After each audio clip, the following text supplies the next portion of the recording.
We've lived on the same road in Vidor, Texas for 40 years. We've never had a flood, never, until Harvey. And when Harvey hit, we had about 25 inches of water on the outside of the house. The Cajun Navy pulled into our garage in a 19-foot bass boat, and we were in the second floor on the stairs talking to these guys in a bass boat floating in my garage.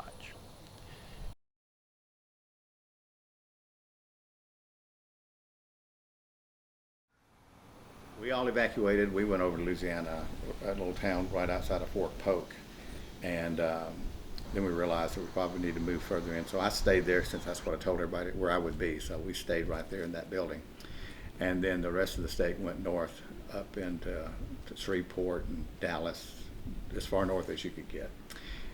We had some in Manning, though, that was just about 70 miles north of where we were at Fort Polk, and the storm came. Power went off. You're in the dark, and the wind's blowing and the rain's coming, and it's pretty, it gets your attention. But the church building just held firm. We had people that did not evacuate that stayed here in our chapel, which is, what, 2/10 of a mile up the road, and that building survived. It survived with little damage, and those people were safe.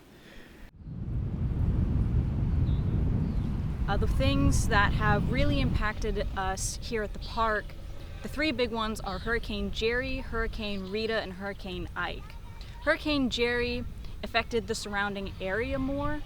What Hurricane Jerry did is the road coming into the park, Highway 87, there's a big, about 20-mile stretch of it that got taken out back in 1989 by Hurricane Jerry, which has really cut off the community here.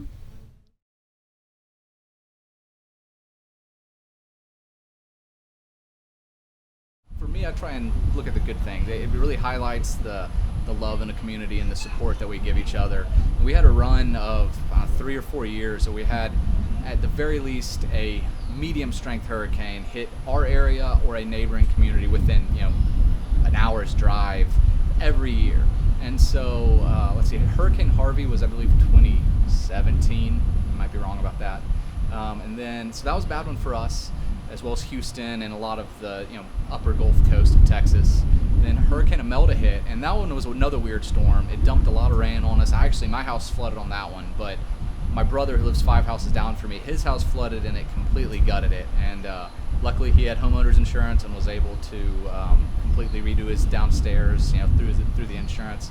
So that also gave me some perspective, because I had flooding in one corner of my house, and I just ripped up some carpet and put in tile, which I was kind of wanting to do anyway. So that one wasn't too bad. But then Hurricane Laura, which was supposed to be really bad for Beaumont, I evacuated for that one. It actually shifted a little bit at the end and hit Lake Charles and devastated that. And so Lake Charles is a community about the size of Beaumont, not too far from us into Louisiana. And in the past, whenever we've had hurricanes, we've had a lot of support from people in Louisiana coming over to help us rebuild and get us the supplies we need to live in the short term. And so, whenever that happened in Lake Charles, it reminded me a lot of when I was a kid and Hurricane Rita hit. A lot of the same extent of devastation, and possibly even a little more than we experienced. And it was nice to see, our community going over and being able to repay the favor. So because of that, because of, how strong our communities are and how they come together after these events, I think the resiliency in people, it kind of shows more. And so this is a long way of me saying that I think people build back just the same as they did. Because this is our home, and we want to be comfortable and do what we know. So, hurricanes are just a thing we've learned to live with. I'm sure people up north have to deal with blizzards and all sorts of different kind of natural events that occur. There's something about Texas. I know I'm partial to Texas. I've been here all my life. It's Texas, so we take care of each other. There's different churches. There's different people that from different parts of life, and when you would meet together at a church and eat, or you would go help a house and you would see somebody. There was one guy, to be honest, that had been pretty hard on me as a football coach.